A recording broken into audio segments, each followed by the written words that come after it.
ततो युद्धपरिश्रान्तं समरे चिन्तया स्थितं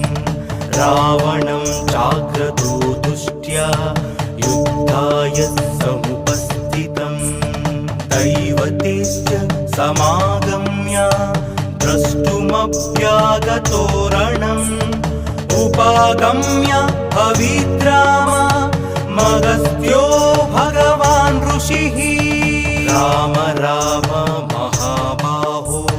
सुगुह्यं सनातनं येन सर्वान् नरीन् वत्सा समरे विजयिष्यसि आदित्यहृदयं पुण्यं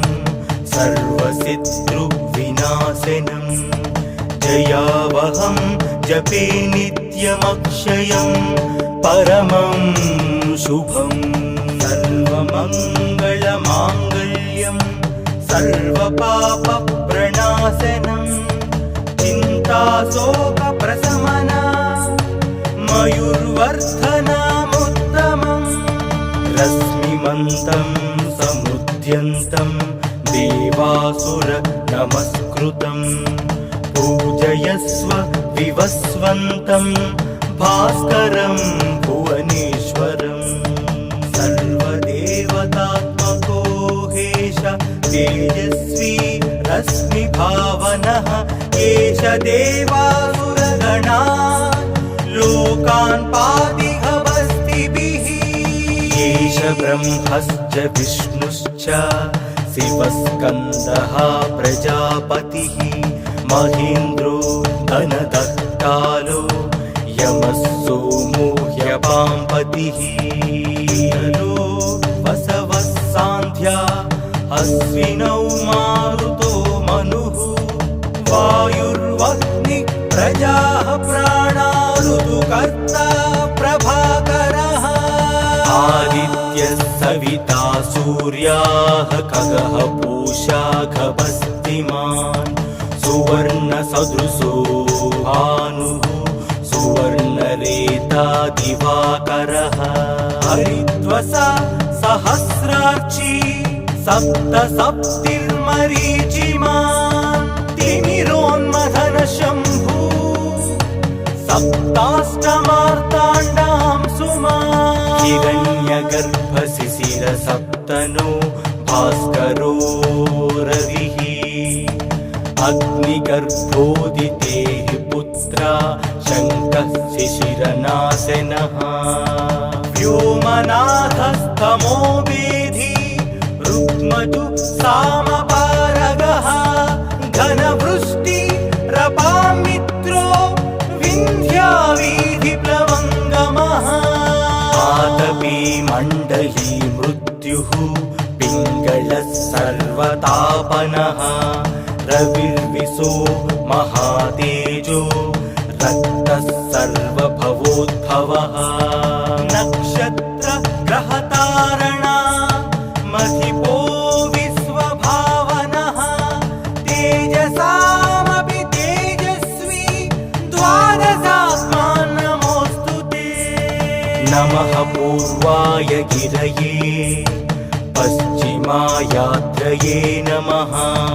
ज्योतिर्गणानां पतये दिनाधिपतये नमः जयाय जयभद्राय हर्यस्वाय नमो नमः नमो नमः सहस्रांशो आदित्याय नमो नमः नमः उग्राय वीराय सारंगाय नमो नमः नमः पद्मप्रबोधाय मार्ताण्डाय नमो नमः ब्रह्मेशानाच्युतेशाय सूर्यायादित्यवर्चसे भास्वते सर्वभक्षाय रौद्राय वपुषे नमः तमोघ्नाय हिमघ्नाय शत्रुघ्नायामितात्मने कृतघ्नघ्नाय देवाय ज्योतिषां पतये नमः सप्तचामीकराभाय वह्नये समस्तमोहिनिघ्नाय रवये लोकसाक्षिणे नासाय क्लेश वैभूतं तथैव सृजति प्रभुः जायत्येष तपत्येष वर्षत्येष गभस्तिभिः एष सुप्तेषु जाग्रत्ति भूतेषु परिनिष्ठतः एष चैवाग्निहोत्रं च फलं चैवाग्निहोत्रिणा वेदाश्च क्रतवश्चैव क्रतूनां फलमेव च यानि कृत्यानि लोकेषु सर्वयेषु प्रभुः येन मापत्सु कृत्येषु कान्तारेषु भयेषु च कीर्तियन् पुरुषः कश्चिन्नावसीदति राघवा पूजया स्वैनमेकाग्रो देवदेवं जगत्पतिम् एतत् त्रिगुणितं जप्त्या युद्धेषु विजयिष्यसि अस्मिन् क्षणे महाबाहो रावणं त्वं वदिष्यसि एवमुक्त्या तदागस्तो जगाम च यथागतम् एतच्छ्रुत्वा महातेजा नष्टशोको भवत्तरा धारयामास सुप्रीतो राघवः प्रयतात्मवान् आदित्यं प्रेक्ष्य जप्त्यातु परं हर्षमवाप्तनवान् त्रिराचम्य शुचित् भूत्वा धनुरादाय वीर्यवान् रावणं प्रेक्ष्य हृष्टात्मा युद्धाय समुपागम सर्वयत्नेन महतावधे तस्य द्रुतोऽभवत् अधरविवदनिरीक्ष्य रामं मुदितमानः परमं बृहृषमाणः निशिचरपति संशयं विदित्वा सुरगणमध्यगतोत्सर्वरेति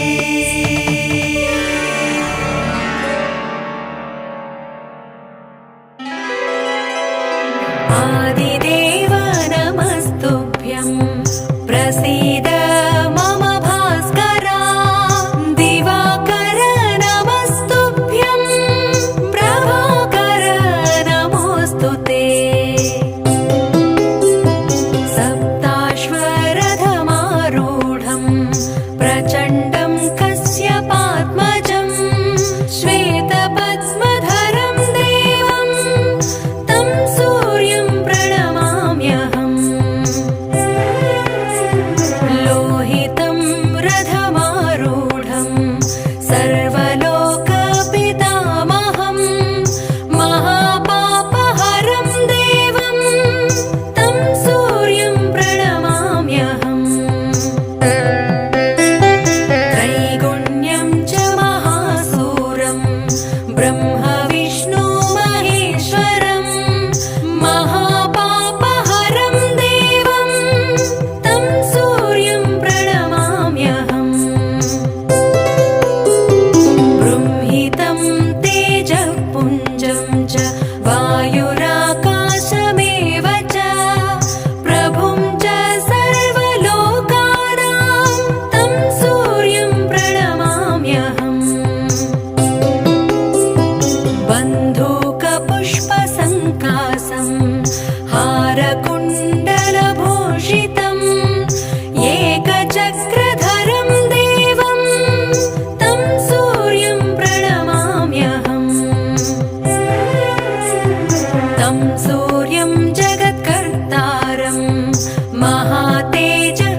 आमिषं मधुपानं च यः करोति रवेर्दिने सप्तजन्म भवेद् रोगी जन्म जन्म दरिद्रता स्त्रीतैलमधुमांसानि ये त्यजन्ति रवेर्दिने नव्याधि शोकदारिद्र्यं सूर्यलोकं स गच्छति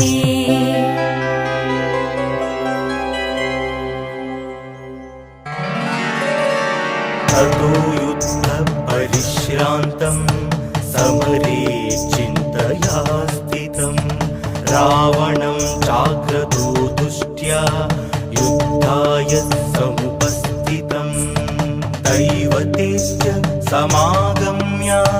द्रष्टुमभ्यागतो रणम् उपागम्य पवित्राम मगस्त्यो भगवान् ऋषिः राम राम महाबाहो शृणुगुह्यं सनातनं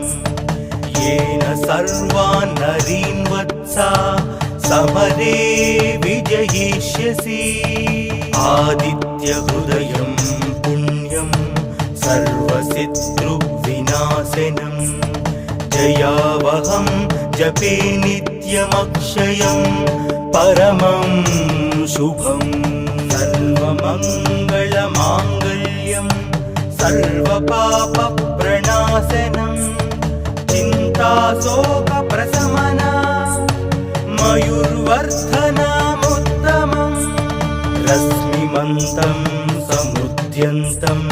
देवासुर नमस्कृतं पूजयस्व विवस्वन्तं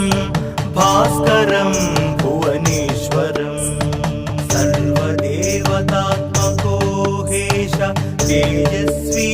रश्मिभावनः एष देवासुरगणा लोकान् पातिहवस्तिभिः एष ब्रह्मश्च विष्णुश्च शिवस्कन्दः प्रजापतिः महेन्द्रो धनदः कालो यमः सोमो ह्यपाम्पतिः वसवः सान्ध्या अश्विनौ मारुतो मनुः वायुर्वह्निः प्रजाः प्राणा ऋतुकर्ता प्रभाकरः आदित्यः सविता सूर्याः खगः पूषा खगस्तिमान् सुवर्णसदृशो भानुः सुवर्णरेता दिवाकरः हरिद्वसा सहस्रार्ची सप्तसप्तिर्मरीचिमान् तिमिरोन्मथनशम्भू सप्ताष्टमार्ताण्डां सुमान् हिरण्यगर्भशिशिरसप्तनो भास्करो रविः अग्निगर्भोदितेः पुत्रा शङ्कः शिशिरनाशनः व्योमनाथस्तमो वेधी रुक्मजु सामपारगः घनवृष्टि रपामित्रो विन्ध्यावीधिप्लवङ्गमः आतपी मण्डली मृत्युः पिङ्गलः सर्वतापनः रविर्विशो महातेजो रक्तः सर्वभवोद्भवः नक्षत्र ग्रहतारणा मधिपो विश्वभावनः तेजसामपि तेजस्वी द्वादशात्मान् नमोऽस्तु ते नमः पूर्वाय गिरये पश्चिमायात्रये नमः ज्योतिर्गणानां पतये दिनाधिपतये नमः जयाय जयभद्राय हर्यस्वाय नमो नमः नमो नमः सहस्रांशो आदित्याय नमो नमः नमः उग्राय वीराय सारंगाय नमो नमः नमः पद्मप्रबोधाय मार्ताण्डाय नमो नमः ब्रह्मेशानाच्युतेशाय सूर्यायादित्यवर्चसे भास्वते सर्वभक्षाय रौद्राय वपुषे नमः तमोघ्नाय हिमघ्नाय शत्रुघ्नाय मितात्मने कृतघ्नघ्नाय देवाय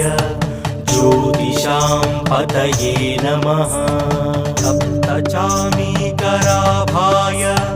वग्नये विश्वकर्मणे नमस्तमोभिनिघ्नाय रवये लोकसाक्षिणे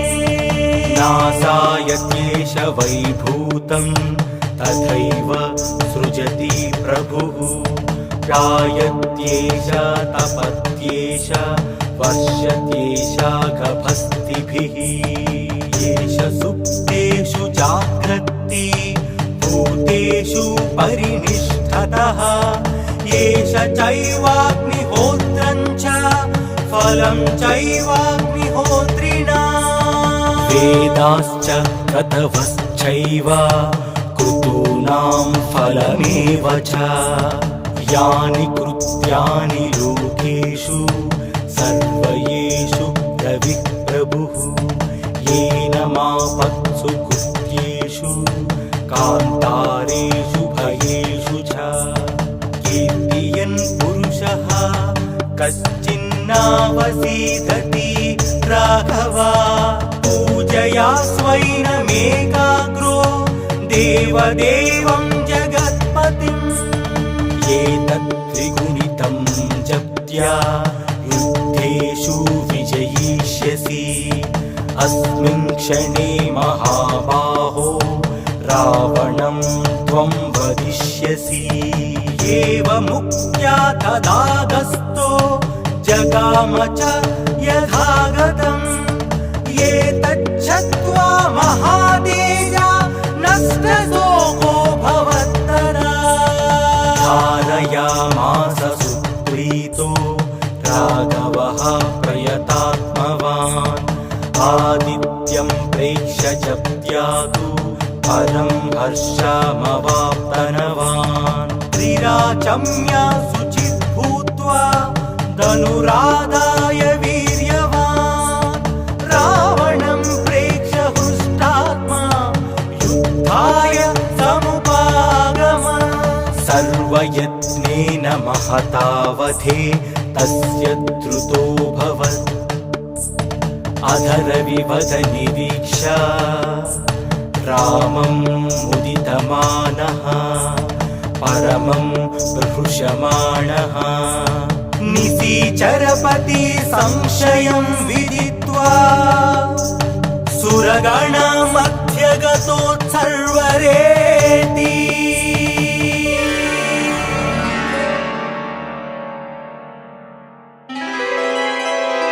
आदिदेव नमस्तुभ्यं प्रसीद मम भास्करा दिवाकर नमस्तुभ्यं प्रभाकर नमोऽस्तु ते सप्ताश्वरथमारूढं प्रचण्डं कश्यपात्मजं श्वेतपद्मधरं देवं तं सूर्यं प्रणमाम्यहम् लोहितं रथमारूढं सर्वलोकपितामहं महापापहरं देवं तं सूर्यं प्रणमाम्यहम् त्रैगुण्यं च महासूरं ब्रह्म विष्णु महेश्वरं महापापहरं देवं तं सूर्यं प्रणमाम्यहम् बृंहितं तेजःपुञ्जं च वायुराकाशमेव च प्रभुं च सर्वलोकानां तं सूर्यं प्रणमाम्यहम्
ततो युद्धपरिश्रान्तं समरे चिन्तया स्थितं रावणं चाग्रतो दुष्ट्या युद्धाय समुपस्थितं दैवतेश्च समागम्य द्रष्टुमभ्यागतो रणम् उपागम्य पवित्राम मगस्त्यो भगवान् ऋषिः राम राम महाबाहो सुगुह्यं सनातनं येन सर्वान् नरीन् वत्सा समरे विजयिष्यसि आदित्यहृदयं पुण्यं सर्वशत्रुविनाशनं जयावहं जपे नित्यमक्षयं परमं शुभं सर्वमङ्गलमाङ्गल्यं सर्वपापप्रणाशनं चिन्ताशोकप्रशमना मयूर्वर्धनमुत्तमम् रश्मिमन्तं समुद्यन्तं देवासुर नमस्कृतं पूजयस्व विवस्वन्तं भास्करं भुवनेश्वरं सर्वदेवतात्मको हेश तेजस्वी रश्मिभावनः एष देवासुरगणा लोकान् पातिहवस्तिभिः एष ब्रह्मश्च विष्णुश्च शिवस्कन्दः प्रजापतिः महेन्द्रो धनदः कालो यमः सोमो ह्यपाम्पतिः वसवः सान्ध्या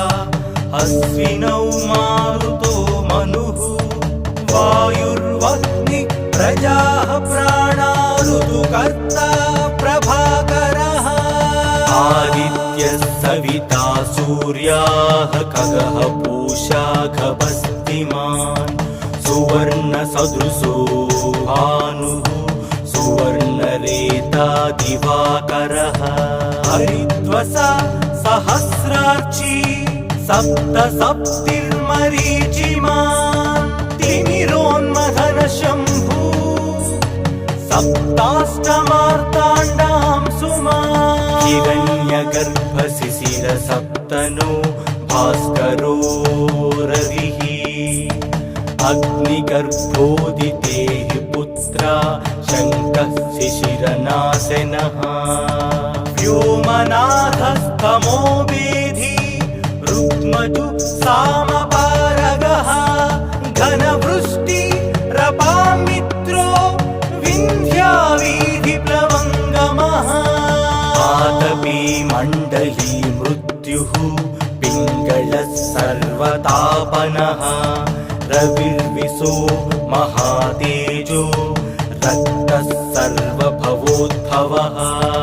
नक्षत्र ग्रहतारणा मधिपो विश्वभावनः तेजसामपि तेजस्वी द्वादशात्मा नमोऽस्तु ते नमः पूर्वाय गिरये पश्चिमायात्रये नमः ज्योतिर्गणानां पतये दिनाधिपतये नमः जयाय जयभद्राय हर्यस्वाय नमो नमः नमो नमः सहस्रांशो आदित्याय नमो नमः नमः उग्राय वीराय सारंगाय नमो नमः नमः पद्मप्रबोधाय मार्ताण्डाय नमो नमः ब्रह्मेशानाच्युतेशाय सूर्यायादित्यवर्चसे भास्वते सर्वभक्षाय रौद्राय वपुषे नमः तमोघ्नाय हिमघ्नाय शत्रुघ्नायामितात्मने कृतघ्नघ्नाय देवाय ज्योतिषां पतये नमः सप्तचामीकराभाय वह्नये समस्तमोहिनिघ्नाय रवये लोकसाक्षिणे नासायत्येष वैभूतं तथैव सृजति प्रभुः जायत्येष तपत्येष वर्षत्येष गभस्तिभिः एष सुप्तेषु जाग्रत्ति भूतेषु परिनिष्ठतः एष चैवाग्निहोत्रं च फलं चैवाग्निहोत्रिणा वेदाश्च क्रतवश्चैव कृतूनां फलमेव च यानि कृत्यानि लोकेषु सर्वयेषु रविः प्रभुः येन मापत्सु कृत्येषु कान्तारेषु भयेषु च कीर्तियन् पुरुषः कश्चिन्नावसीदति राघवा पूजया स्वैनमेकाग्रो देवदेवं जगत्पतिम् एतत् त्रिगुणितं जप्त्या युद्धेषु विजयिष्यसि अस्मिन् क्षणे महाबाहो रावणं त्वं वदिष्यसि एवमुक्त्या तदागस्तो जगाम च यथागतम् एतच्छ्रुत्वा महातेजा नष्टशोको भवत्तदा धारयामास सुप्रीतो राघवः प्रयतात्मवान् आदित्यं प्रेक्ष्य जप्त्यातु परं हर्षमवाप्तनवान् त्रिराचम्य शुचित् भूत्वा धनुरादाय वीर्यवान् रावणं प्रेक्ष्य हृष्टात्मा युद्धाय समुपागम सर्वयत्नेन महतावधे तस्य द्रुतोऽभवत् अधरविवद निरीक्ष रामं मुदितमानः परमं प्रहृषमाणः निशिचरपति संशयं विदित्वा सुरगणमध्यगतोत्सर्वरेति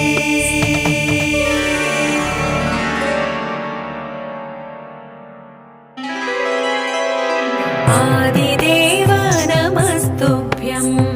प्रसीद मम भास्करा दिवाकर नमस्तुभ्यं प्रभाकर नमोऽस्तु ते सप्ताश्वरथमारूढं प्रचण्डं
सर्वपीडाप्रणाशनम् अपुत्रो लभते पुत्रं दरिद्रो धनवान् भवेत् आमिषं मधुपानं च यः करोति रवेर्दिने सप्तजन्म भवेद् रोगी जन्म जन्म दरिद्रता स्त्रीतैलमधुमांसानि ये त्यजन्ति रवेर्दिने नव्याधि शोकदारिद्र्यं सूर्यलोकं स गच्छति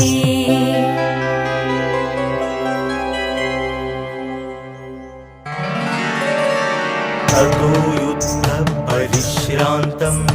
समरे चिन्तया स्थितं रावणं चाक्रतो दुष्ट्या युद्धाय समुपस्थितं दैवतेश्च समागम्य द्रष्टुमभ्यागतो रणम् उपागम्य पवित्राम मगस्त्यो भगवान् ऋषिः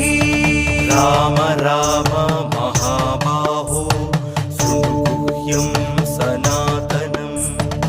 येन सर्वान् नरीन् वत्सा समरे विजयिष्यसि आदित्यहृदयं पुण्यं सर्वशत्रुविनाशनं जयावहं जपे नित्यमक्षयं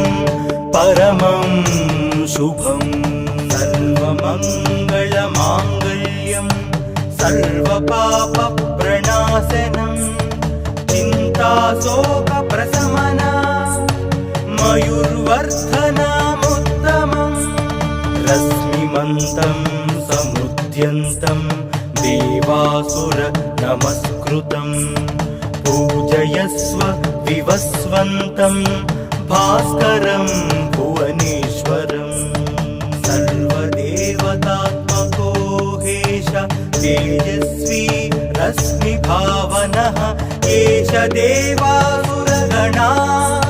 लोकान् पातिहवस्तिभिः एष ब्रह्मश्च विष्णुश्च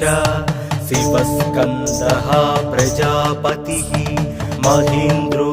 धनदत्तालो यमः सोमो ह्यपाम्पतिः वसवः सान्ध्या अश्विनौ मारुतो मनुः वायुर्वह्नि प्रजाः प्राणा ऋतुकर्ता प्रभाकरः आदित्यः सविता सूर्याः खगः पूषा खगस्तिमान् सुवर्णसदृशो भानुः सुवर्णरेता दिवाकरः हरिद्वसा सहस्रार्ची सप्तसप्तिर्मरीचिमान् तिमिरोन्मथन शम्भु सप्ताष्टमार्ताण्डां सुमान् हिरण्यगर्भशिशिर सप्तनो भास्करो रविः अग्निगर्भोदितेः पुत्रा शङ्कः शिशिरनाशनः व्योमनाथस्तमो वेधी रुक्मजु सामपारगः घनवृष्टि रपामित्रो विन्ध्यावीधिप्लवङ्गमः आतपी मण्डली मृत्युः पिङ्गलः सर्वतापनः रविर्विशो महातेजो रक्तः सर्वभवोद्भवः नक्षत्र ग्रहतारणा मधिपो विश्वभावनः तेजसामपि तेजस्वी द्वादशात्मा नमोऽस्तु ते नमः पूर्वाय गिरये पश्चिमायाद्रये नमः ज्योतिर्गणानां पतये दिनाधिपतये नमः जयाय जयभद्राय हर्यस्वाय नमो नमः नमो नमः सहस्रांशो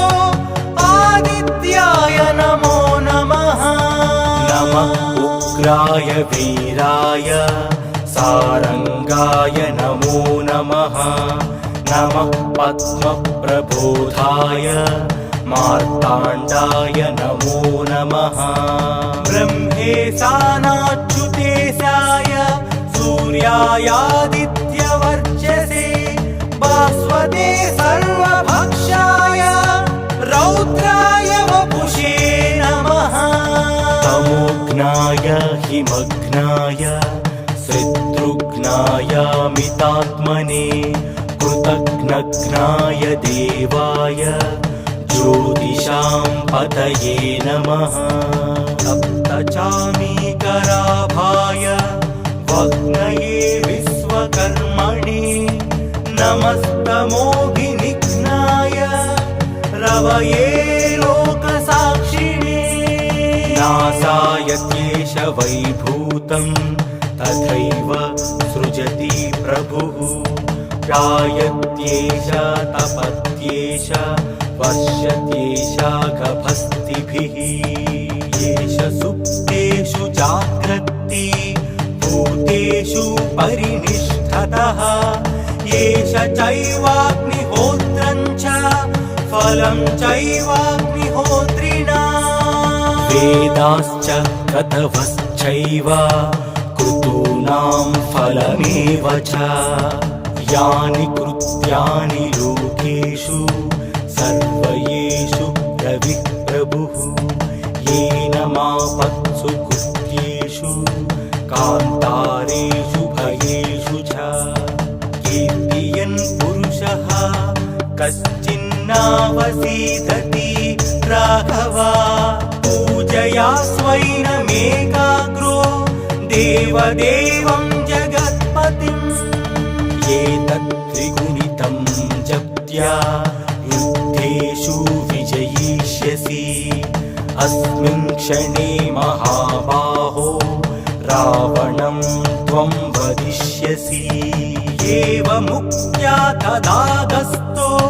जगाम च यथागतम्। एतच्छ्रुत्वा महातेजा नष्टशोको भवत्तदा। धारयामास सुप्रीतो राघवः प्रयतात्मवान्। आदित्यं प्रेक्ष्य जप्त्यातु परं हर्षमवाप्तनवान्। त्रिराचम्य शुचिः भूत्वा धनुराधाय वीर्यवान्। रावणं प्रेक्ष्य हृष्टात्मा युद्धाय समुपागमन्। सर्वयत्नेन महतावधे तस्य द्रुतोऽभवत्। अधरविवद निरीक्ष्य रामं मुदितमानः परमं प्रहृष्यमाणः। निशिचरपति संशयं विदित्वा सुरगणमध्यगतोत्सर्वरेति।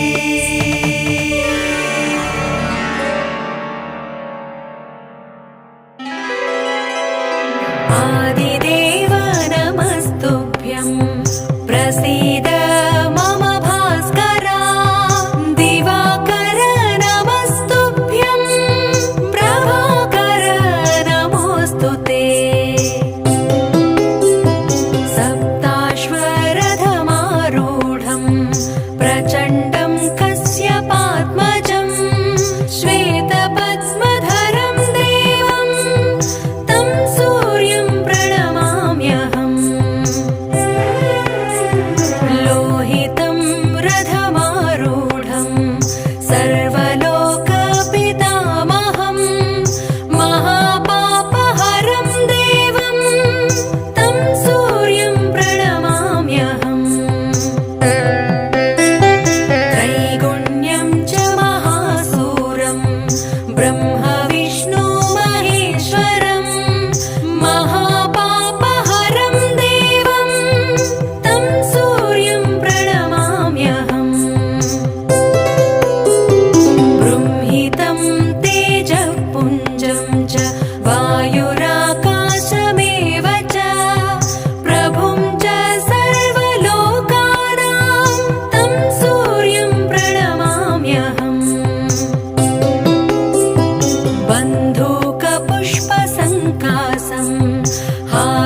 कुण्डलभूषितम् एकचक्रधरं देवं तं सूर्यं प्रणमाम्यहम् तं सूर्यं जगत्कर्तारं महा